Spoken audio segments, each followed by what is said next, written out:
àwọn ìṣọ̀kan Yorùbá ní ìlú London wọ́n celebrate birthday olóyè Sunday Igboho in a very special way. Wọ́n send oúnjẹ tó pọ̀ jaburata sí ọ̀dọ̀ Pastor Agbala Gabriel láti lè celebrate birthday olóyè Sunday Igboho. Tìdùnnú làwọn opó ni wọ́n fi ṣàdúrà fún olóyè Sunday Igboho. Ẹ jẹ́ ká dìjọ wo fọ́nrán yìí ká gbọ́ bó ṣe lọ. You are welcome to Crossblog TV. Remember to subscribe, like, share and follow us.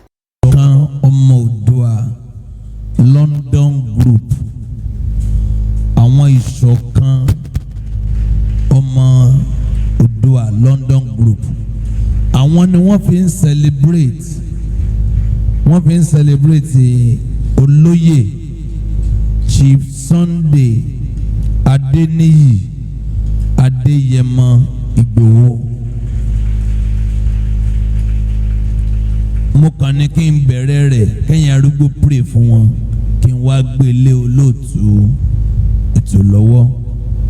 Oúnjẹ tẹ́rí tán kó yẹn àwọn ìṣọ̀kan ọmọ Oòduà ní London, ìṣọ̀kan ọmọ Oòduà London Group,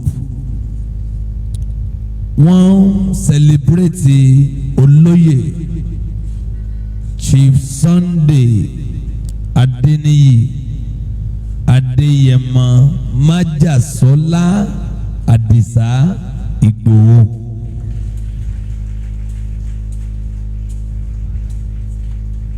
Ó dà pé mo gbọ́ pé ọmọ ìlú mi ni bàbá Ìgbòho, ṣé bẹ́ẹ̀ ni ké ọmọ ìlú mi ni mọ́mì wọn àbáwọn gangan mọ́mì wọn ọmọ Mọdákẹ́kẹ́ ọdí òmu Mọdákẹ́kẹ́ ó ti tán ọmọ ìlú mi ni mọ́mì wọn ó ti tán hallelujah dáadáa. Ẹ̀yin arúgbó ẹ sọ pé Ìgbòho ó sẹ̀mí. Ẹ dìde ẹ̀yin arúgbó àtẹ̀yin opó àtẹ̀yin tó kù díẹ̀ káàtó fún.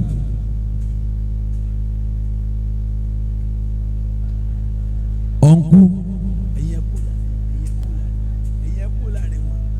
ẹ̀yin jókòó sẹ́ni wẹ̀ sorry wọ́n ṣètò fáwọn arúgbó ni àtàwọn opó hallelujah. Ẹ wá pariwo ẹni Sunday Igboho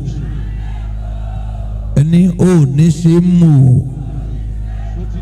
Ẹ̀yin arúgbó ṣe ẹ̀ má dùn àwa ni bẹ́ẹ̀ bá ṣe lè ṣàdúrà fún Sunday Adeyemo Májàsọ́lá Adeniyi Àdìsá Ìgbòho bẹ́ẹ̀ bá ṣe lè gbàdúrà fún ó yẹ sáré gbà ó yáyá àdúrà.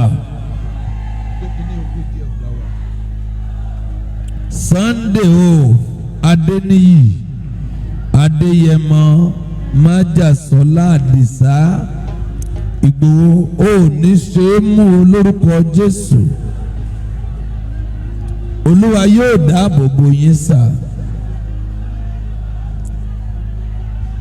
Jésù Olúwa wa. Ẹ̀yin náà ẹ wojú ilẹ̀ ẹ wo ẹnu tírélà. Mẹ́ẹ̀ẹ́dẹ́jì ẹni owó nù. Wẹ́nu lẹ̀ ní. Kámẹ́rà bá ń gbé nǹkan gbé wá.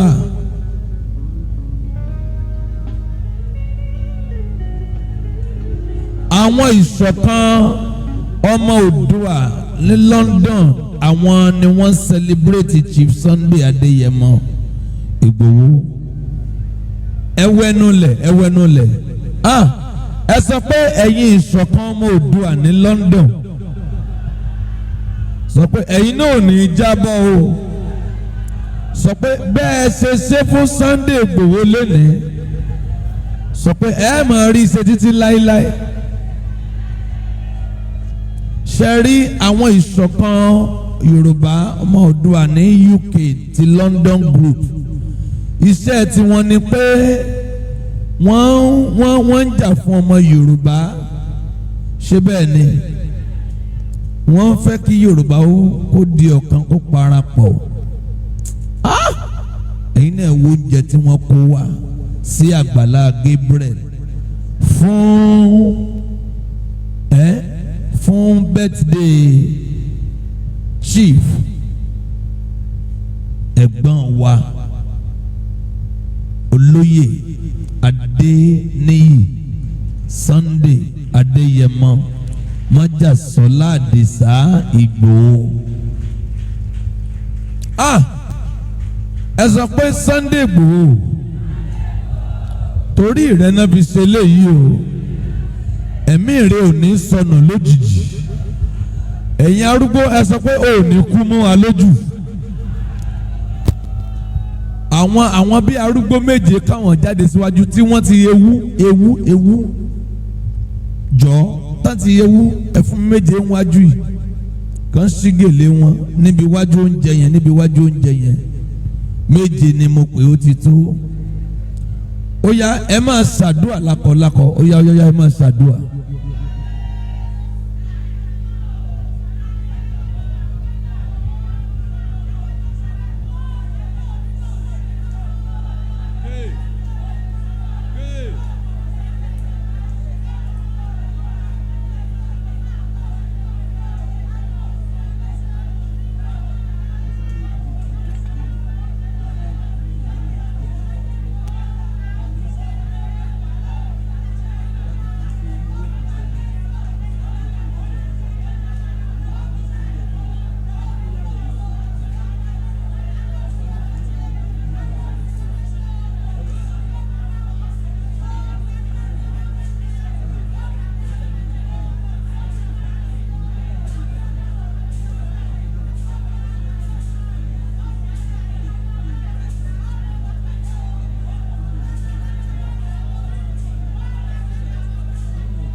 Jésù Olúwa wa. Ẹ̀yin arúgbó àdúrà yín gbà. Bẹ́ẹ̀ ti wí fún olóyè Sunday Igboho ó máa rí bẹ́ẹ̀. Ẹ fi tọkàntọkàn ṣàdúrà fún wọn, àdúrà tí yín náà gbà. Jésù Olúwa wa.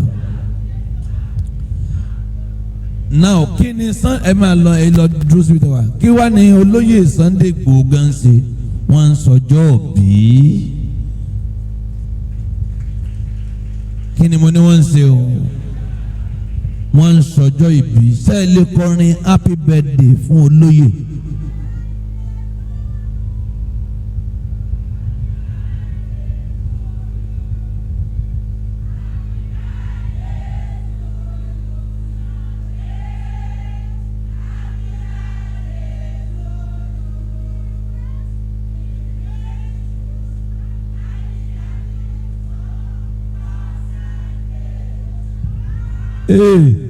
Jésù. P. If. Ẹ pàtó fún Jésù.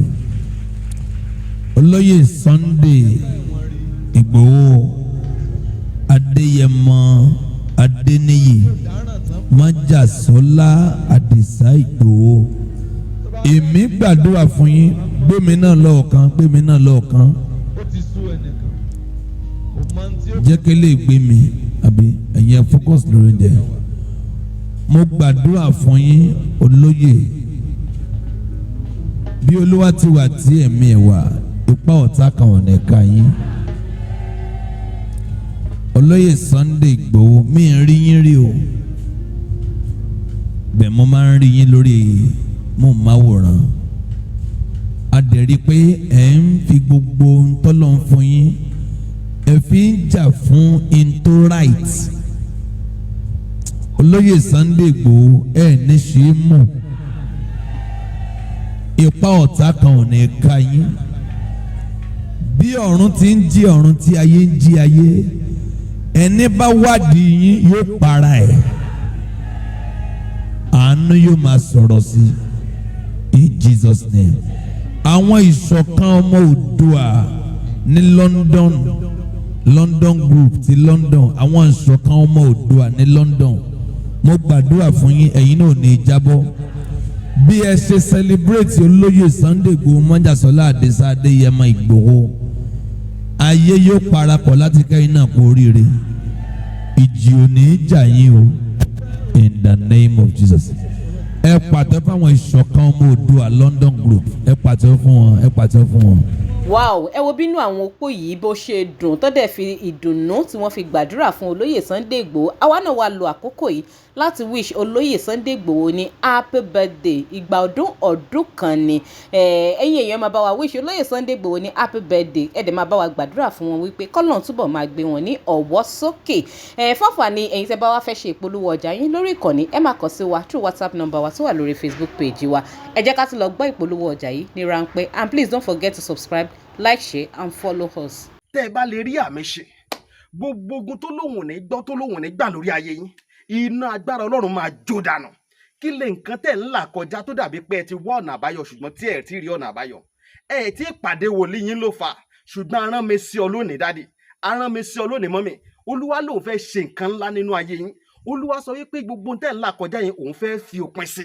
Kí nìkan tẹ́ ń là kọjá lórí ìgbéyàwó ni, lórí ọmọ ni, lórí iṣẹ́ ni, níbi gbogbo ni, bóyá ogun kan ló dàbí pé ogun yẹn le, ẹ ti gbìyànjú kò tí ì sí ọ̀nà àbáyọ. Ẹ jẹ́ àjọ gbàdúrà, ẹ jẹ́ àjọ wá ojú Olúwa, kí làṣírí ogun yẹn gangan, ẹ jẹ́ àjọ wádìí lọ́wọ́ Ọlọ́run ká dẹ̀ mọ ọ̀nà àbáyọ. Ẹ̀rọ ìbánisọ̀rọ̀ tẹ́ fi pè mí fún àdúrà àti ọ̀nà àbáyọ, òun náà ni +234 7025 47 5427 +234 7025 47 5427. Bẹ́ẹ̀ ṣe ń pè mí fún àdúrà lórúkọ Jésù, ẹ máa rí ìyanu.